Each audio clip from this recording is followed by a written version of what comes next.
o livro do Ludwig von Mises, que é esse livro aqui, Governo Onipotente. Governo Onipotente, a Ascensão do Estado Total e da Guerra Total. Como vocês podem ver aqui na capa do livro, a gente tem o Hitler e o Stalin. Esse livro ele foi escrito em 1944, então durante a Segunda Guerra Mundial. Ele foi publicado pela primeira vez em 1944 pela Yale Press. Yale é uma universidade americana muito conceituada, e esse aqui é o Mises. O Mises ele foi um membro da Escola Austríaca de Economia que influenciou inclusive muitos economistas eminentes aí, conhecidos, como o Hayek, que foi um prêmio Nobel de Economia, o Milton Friedman, entre outros. Esse livro aqui ele fala sobre a ascensão do nazismo na Alemanha e fala sobre as causas que culminaram com a Segunda Guerra Mundial. E ele vai falar muito disso do ponto de vista econômico, né? O Mises era um economista e é claro que quem já estudou um pouquinho sobre a Segunda Guerra Mundial, aliás, sobre as duas grandes guerras mundiais, sabem que elas têm um pano de fundo econômico. E o Mises ele vai aqui dizer, esclarecer que todos os governos nesse período aqui, eles tinham adotado de alguma forma políticas de intervenção na economia. Alguns em maior medida, como foi o caso da Alemanha nazista, né? Porque o partido nazista era o partido nacional socialista. Então ele tinha, independentemente de se a gente for, que hoje em dia surge essa discussão se era de direita ou se era de esquerda, porque se autodenominava como de direita, enfim, isso não importa, importa quais eram os tipos de políticas que eram implementadas por esse partido e por esses governantes. Eram políticas intervencionistas, eram políticas em que não se existia liberdade econômica.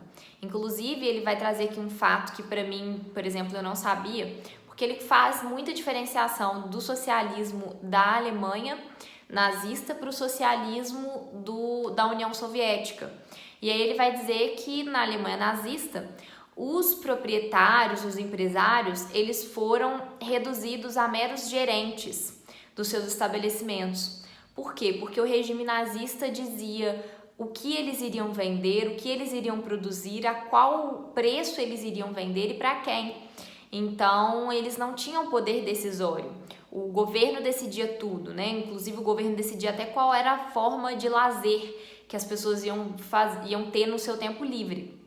Então, eram políticas intervencionistas, de total controle governamental. E ele vem explicar aqui no livro quais são as consequências dessas políticas intervencionistas. Aí ele dá um exemplo que eu gostei muito, achei muito lógico, nunca tinha pensado sobre isso, não sou da área da economia, inclusive essa é um elogio que eu tenho para fazer para esse livro. Não importa se você é da área ou não, apesar de ser um acadêmico, porque o Mises foi um professor, ele escreve de forma muito clara e objetiva, o que possibilita que qualquer pessoa entenda esse livro, qualquer pessoa que tem um hábito da leitura e da interpretação de texto, que a gente sabe que não são todas as pessoas, não é tão simples assim interpretar textos, mas qualquer pessoa que tenha essa capacidade vai conseguir compreender o que ele está dizendo aqui nesse livro. Ele vem falar que, por exemplo, as políticas de salário mínimo, que foram políticas amplamente adotadas aqui nessa época, ele já fala que vários países adotaram políticas de salário mínimo. E quando se faz isso, você não está respeitando a lei do livre mercado, em que a oferta e demanda iriam estipular qual seria o preço do salário a ser pago. E aí, ele diz quais são as consequências disso. Você tem um aumento do salário mínimo, então você tem um aumento dos custos de produção, porque antes o que custava X para produzir, agora vai custar X mais alguma coisa, porque a pessoa vai ter que pagar um patamar mínimo de salário. E aí, quando se tem esse aumento dos custos de produção, o empresário vai passar esse valor do custo de produção para o seu produto. Afinal de contas, todos os empresários têm as suas empresas e os seus empreendimentos com o objetivo de ter lucro, atendendo a uma demanda do mercado consumidor. E aí eles vão passar esse preço do custo de produção para o produto. Então, o aumento dos salários ele vai se dar apenas em caráter nominal, porque o poder de compra daquele trabalhador diminuiu, porque os produtos estão mais caros por causa do aumento no custo de produção. E esse aumento no preço dos produtos vai fazer com que o produto de um estado que adote políticas intervencionistas seja menos competitivo do que o produto de um mercado liberal. E aí o governo tem que adotar como uma medida restringir a entrada de produtos, restringir a importação. Então ele vai taxar os produtos que vão entrar no país. E aí ele está fazendo o quê? Através disso, ele está diminuindo as opções que o consumidor tem de ter produtos mais baratos e de melhor qualidade. E até aí, tudo bem, entre aspas, né? Não tá tudo bem, mas outra questão a respeito dessa política intervencionista, que foi uma coisa que foi adotada também pela Alemanha nazista, mesmo já tendo sido adotado antes em outros países da Europa e dado muito errado. É a política de controle de preços, que é uma coisa que até tem surgido novamente aí no Brasil por causa do aumento dos alimentos, né, do preço dos alimentos. E aí ele explica, a política de controle de preços não funciona. Por que ela não funciona? Também é fácil de entender. Na medida em que você vai dizer que uma pessoa ela só pode cobrar um valor determinado pelo produto que ela está produzindo, sem considerar quais são os custos daquele empresário para produzir aquele produto, o governo está fazendo o quê? Ele está diminuindo ou até mesmo, em alguns casos, dando prejuízo para aquele empresário. O que aquele empresário vai fazer? Ele vai sair daquele ramo. Ou ele vai, por exemplo, se ele é um produtor de leite, o governo diz que ele limita o valor que ele pode cobrar no leite, ele vai passar a produzir leite para fazer outro tipo de insumo, para fazer manteiga, alguma outra coisa que é mais produtiva. E quando ele faz isso, ele está deixando de ofertar maior quantidade de leite no mercado. Isso vai gerar o quê? Escassez. Por isso que a gente vê aquelas fotos com filas enormes, né? Agora mesmo estava lendo uma notícia aqui sobre Cuba, sobre como está desesperadora a situação das pessoas atrás de alimentos, né? Elas ficam em filas enormes e às vezes não conseguem comprar o alimento, ainda que elas tivessem dinheiro.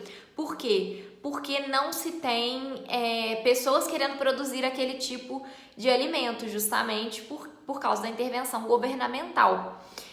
Então, quando o governo faz essa bagunça toda, que foi uma coisa muito amplamente adotada pelo Partido Nazista, pelo Partido Nacional Socialista, que era o Partido Nazista, ele muitas vezes se aferrenha também em políticas expansionistas. Foi o caso do nazismo. A Alemanha era um país territorial com território pequeno, não tinha autossuficiência econômica, assim como nenhum país hoje em dia no mundo tem autossuficiência econômica, porque foi justamente a divisão internacional do trabalho que propiciou a condição de vida que a gente tem hoje, né? Com cada país produzindo uma coisa. Hoje em dia a gente utiliza objetos, né? A gente consome produtos de vários países diferentes. E isso foi muito bom pra gente. Isso foi com o advento do capitalismo, isso aumentou a nossa qualidade de vida em proporções jamais vistas antes, né? Isso foi uma vitória trazida pelo capitalismo, né? Que veio para atender essa necessidade natural de escoamento da produção. Então, a Alemanha, adotando esse tipo de política, ela adotou também política expansionista, porque ela tinha um interesse na autossuficiência econômica.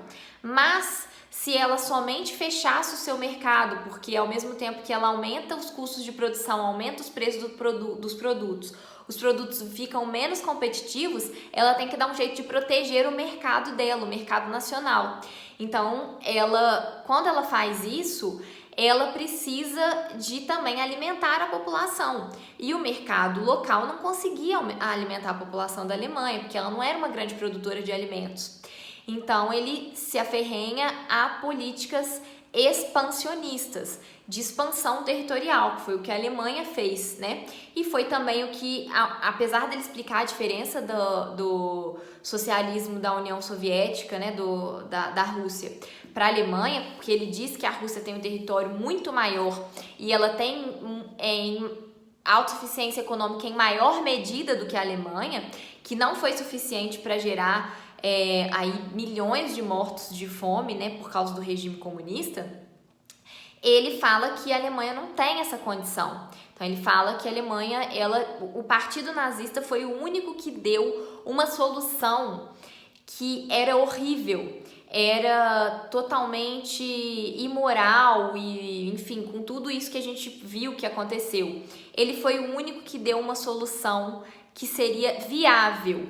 Por quê? Porque naquela época existiam outros também partidos intervencionistas e partidos socialistas, mas que não estavam dando soluções viáveis para o problema da Alemanha, porque a Alemanha não teria autossuficiência econômica, isso seria impossível. E aí o nazismo veio com as outras bandeiras, como o nacionalismo, né? E aí a expansão territorial e todas aquelas teorias aquelas teorias horríveis da supremacia racial. E os judeus nessa história? Os judeus, eles foram o Hitler, né, os nazistas, eles culpavam os judeus por várias coisas ruins que tinham acontecido na Alemanha e culpavam a burguesia judaica, né, os judeus que têm realmente essa fama, né, e essa capacidade de enriquecer através do trabalho deles em vários lugares do mundo onde eles se instalam,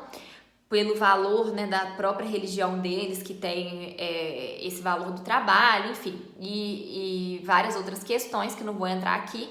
Ele culpava os judeus pela crise que vivia a Alemanha, eles culpavam os judeus pela derrota da Alemanha na Primeira Guerra Mundial, entre várias outras coisas.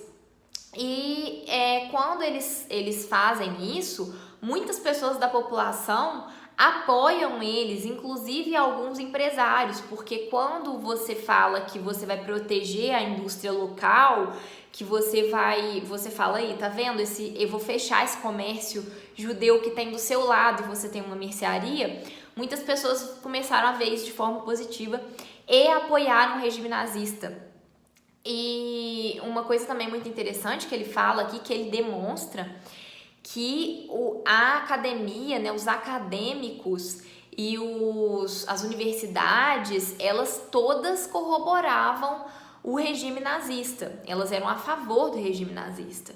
Então, os cientistas, né, da época, eles estavam junto com o regime, as pessoas, o regime ele tinha um apoio popular muito grande, inclusive no meio intelectual. O que a gente vê que às vezes na história, essa história tenta ser recontada, né, de outra forma. Por isso que é muito bom ler um livro da época também, né? Aqui, por exemplo, nesse livro, ele não discute se o nazismo era socialista ou não. Ele pontua as diferenças do socialismo do nazismo para o socialismo da União Soviética. Isso não está em pauta, né? E é engraçado como a gente vê as pessoas tentando reescrever a história. Né, como se fosse culpa do capitalismo o nazismo ter emergido ao poder na Alemanha, quando a gente vê que não tem nada disso. Inclusive eles culpavam a burguesia também, a burguesia judaica. E é isso, gente, esse livro eu recomendo muitíssimo, vai ser para todo mundo, não precisa de ter um conhecimento econômico prévio, porque como eu falei, ele explica de forma muito clara e muito objetiva. E eu espero que esse livro ele foi exclusivo para quem assinou um clube de leitura, que pode ser assinado ainda, chama Clube Ludovico. Se você digitar aí no Google, você vai achar, no Instagram também. Eles são uma curadoria de livros, mas ele também está disponível em inglês e a tradução que foi exclusiva, essa edição aqui, então ela foi exclusiva, e ele também está disponível em formato de audiobook, que eu já vi. É isso, gente. Comentem aqui o que vocês acharam. O livro é esse aqui, só para mostrar de novo, Governo Onipotente. Espero que vocês tenham gostado. Até a próxima!